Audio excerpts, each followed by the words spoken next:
The Kings make a deadline trade that is more dead than trade. The Lakers are shipping on up to Boston with an 8-game win streak. Is it sustainable? And the Chargers get rid of a workhorse back that just didn't do enough work. Good morning. I'm James. This is your daily dose of sports and snark for the greatest sports city in the world, Los Angeles. This is the faithful Angelenos Morning Report. It's March 8th, 2025. Welcome back to the Sanctum Sanctorum of LA sports, and I am wearing this Lakers jersey not just because I love the Lakers every time they play the Celtics, but because it's sleeveless and I'm trying to humiliate myself enough into going to the gym. Seems to be working. Do you like being in the know about LA sports though? Because we always want to start our day not with self-humiliation, but by talking about the glory that is LA. Well, if you do like to be in the know, clickety-clack the like button. Clickety-clack the subscribe button. There's a notification bell. Hit that. It'll let you know when we drop new content. Sharing is caring. Let people know we exist. And by all means, comment. Now, before we go through the do's and notes, the scoreboard is over here if you want to take a peek. Now, let's get to the news. Rumors. Oh, so many rumors at the NHL trade deadline. But common sense suggested that it would be extremely difficult for the Kings to actually make an impact move. Even if Rob Blake were that desperate to save his gig, and by the way, I assume he is, tearing apart the Kings for a superstar would have been impossible because the Kings have been so consistently up against the salary cap. And why are they up against the salary cap? Well, obviously, because Rob Blake keeps tearing the team apart in order to chase mercurial stars. Eventually, that cap gets a little bit unflexible. So instead of making a blockbuster, the Kings had no choice but to make a small risk potential reward deal. They acquired Andrei Kuzmenko and a late round pick from Philadelphia in exchange for a third round pick in 2027. Let's be real. Kuzmenko is on an early decline in production as a second winger on a truly bad Flyers team. 2 years ago, 39 goals. Now, this year, glad you asked, 6. 6 goals. And he's still only 29. So yes, this is going to indeed be the solution, right? He'll just have one meeting with that Kings coaching staff, and all of a sudden, the skies will open up, Yahweh will send down his angels, and then all of a sudden, the guy turns into, I don't know, not Gretzky. The guy turns into Marcel Dion or something. Look, Kuzmenko will likely slot in as a second winger in LA. Second line winger. He doesn't play defense. That might not be that painful considering the Kings have so many two-way players on their roster. He also doesn't skate well, which makes him an ideal Rob Blake acquisition, wouldn't you say? The hope is that he can boost the power play. Now, if it matters, the way this will probably shake out, Alex Laferriere might get promoted to the top line with Anze Kopitar as a result. They might get some more offense by doing that.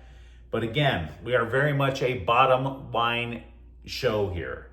The Kings were mid on offense last year. They scored just 3.1 goals per game. And that was with a structure that was put in by former coach Todd McClellan, the 1-3-1, that was so defense-oriented that it restricted the Kings' own players from getting offensive production. And the 1-3-1 neutral zone lock was so restrictive that opposing teams were claiming that it's not playing real hockey. So they bring in Jim Hiller, who takes away the 1-3-1. The Kings players are relieved. Finally, they're unshackled. Finally, they get to play real hockey. And they're averaging 2.8 goals per game. So in other words, the production has dropped. So the new guy is going to be the solution? Really? This is not a needle-moving deal. This is not exactly like adding Jeff Carter back when the Kings were winning cups. So just giving that to you as a heads up. ESPN has been trying to figure out if the Lakers' current run of form, which is at 8 wins, is sustainable. Are they, in fact, a threat to lift up the title for an 18th time? So they asked their own analysts, which is completely pointless, because they're too busy eating bag after bag of Funyuns to actually go to an arena, let alone shoot a basketball on their own. But what I will say is once they got rid of their own windbags, a coach who did not use his name said, quote, "They do a good job of covering for Luka Doncic. Jared Vanderbilt and Dorian Finney-Smith cover a lot of ground, and LeBron James roams the back line," unquote. So in other words, a few days ago, I floated this idea of how the Lakers all of a sudden, without any rim protection whatsoever, are actually playing pretty damn good defense. And I was wrong to an extent. I'm always willing to admit when I'm wrong, right? I'm not exactly in the locker room while JJ Redick installs a game plan. What is happening, I thought, was Dorian Finney-Smith was roaming the back line because he had experience playing the 5. That's not true. It's the other way around. You have LeBron James as the rim protector because Finney-Smith, obviously being quite a few years younger than James, pretty much everybody in the NBA is, Finney-Smith can guard the perimeter more. Anybody breaks through, there's James more than happy to block a shot. So, the problem with that approach is twofold. One, they sag off of weaker shooters in order to cover more ground on the perimeter, which means if any one of those weaker shooters gets hot, that's a problem. So the other problem is contingent on James being locked in.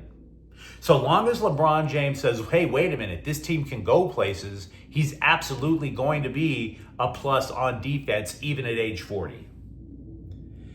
A league executive said, quote, "They didn't just trade for Luka, they also traded for a more engaged LeBron," unquote. So, can it be sustainable? I feel a little bit more confident about it now than I did before. When you know the clock works, when you know the mechanics as to why a team is winning, then all of a sudden you can sit there and go, yeah, it makes sense. It builds confidence, not just in the players, but in curmudgeons like me. The Chargers plan to release running back Gus Edwards, a move that will save the team about $3 million in salary cap space. The guy was signed last year because he had familiarity with Greg Roman's playbook. He was the offensive coordinator over at Baltimore. And of course, Edwards was at Baltimore, had a career year over there. And at the end of the day, he was just a backup. He was supposed to split time with J.K. Dobbins. Dobbins was like, hell no. He took the lead role. He earned the lead role. And Edwards had a career year in terms of crap. It was a career low 365 rushing yards. Dobbins wound up missing 4 games, right? Because J.K. Dobbins always gets injured. Edwards didn't claim the mantle back. In the 4 games that J.K. Dobbins was out, the Chargers didn't even rush for 100 yards a game. A good rushing day is 150. So you threw Edwards in there, there was a noticeable drop in the offense's effectiveness. You figure you could draft better? Yeah, you do in fact save those $3 million. Angel City FC is a mess. Let's not mince any words. I know when we're talking about women's athletics, we're always supposed to be oh so pro women, right? She believes the name of a cup is not every other cup on the planet is named after something, some sponsor or whatever. No. But for the women, it's she believes. What does she believe? We have no idea, but she believes it. Everything is positive. Everything is flowery. We don't do that here. We cut to reality. Angel City FC is a mess, particularly with their coaching search, because the season is going to start in a week. They fired Coach Becky Tweed in early December. Nice way to get into Christmas, by the way. And if we want to keep the religious thing going, it's now Lent, and they still don't have a coach. No coach. Not only that, it will be June before they get one. June. 7 months, including 3 to 4 months of actually playing matches without a coach. Does that sound something like, oh yeah, we know exactly what we're doing? Of course not, said sporting director Mark Parsons. By the way, Parsons, instead of admitting that having a coach in fewer than 7 months might be a productive idea, Mark Parsons says, quote, "The journey that we're on and the way the process is looking right now, I believe the head coach will be here in June," unquote. The journey that we're on. Yes, it's like Lord of the Rings. Why does everything in women's sports have to sound like a Hallmark card? The journey that we're on. The only way that this delay makes even a modicum of sense is if Angel City is waiting to hire the Phil Jackson of women's soccer coaches. But unfortunately, the Phil Jackson of women's soccer coaches won't be available until then. But that brings to mind another question. Has anyone ever heard of the Phil Jackson of women's soccer? Anyone? No? There have been some pretty tremendous women's basketball coaches on the college level, but I don't know if you'd actually move heaven and earth to get them a pro gig. Women's soccer has a coach on that level? Anywhere on the planet, does women's soccer have a coach on that level? No? Then what the hell are you waiting 7 months for? This is the so-called wealthiest women's athletic team on the planet, and they can't figure out who gets to run the damn ship.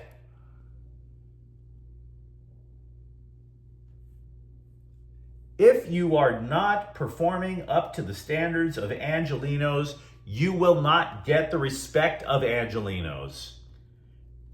Angel City FC. Cute pink little jersey. Oh, they believe in what I have no idea.